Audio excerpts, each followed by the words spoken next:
জীবনমুখী বাংলা গানের প্রবর্তক হিসেবে দুই বাংলার শ্রোতাদের কাছে তুমুল জনপ্রিয় সঙ্গীতশিল্পী কবির সুমন ১৯৯২ সালে তোমাকে চাই শিরোনামে অ্যালবাম প্রকাশের পর শ্রোতাপ্রিয়তার শীর্ষে আসেন তিনি। ২০২১ সালে চিকিৎসা বিজ্ঞানের কাজে মরণোত্তর দেহদানের ঘোষণা দিয়েছিলেন কলকাতার বরেণ্য এই সঙ্গীতশিল্পী।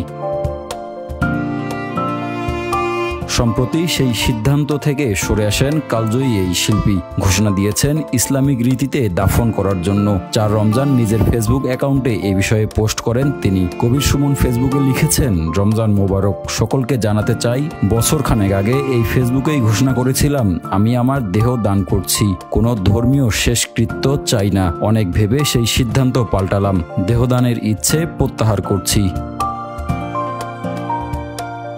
কলকাতার মাটিতেই দাফন কার্যের ইচ্ছা প্রকাশ করে তিনি লিখেন, আমি চাই আমাকে এই কলকাতারই মাটিতে, সম্ভব হলে গোবরায় ইসলামী রীতিতে কবর দেয়া হোক। এটাই আমার চূড়ান্ত সিদ্ধান্ত। আমার কতিপয় স্বজনকে এটা জানিয়ে দিলাম। এ বিষয়ে কোনো মন্তব্য চান না উল্লেখ করে লিখেন, সকলের ওপর শান্তি বর্ষিত হোক। আমার এই ঘোষণার বিষয়ে কারোর কোনো মন্তব্য চাই না।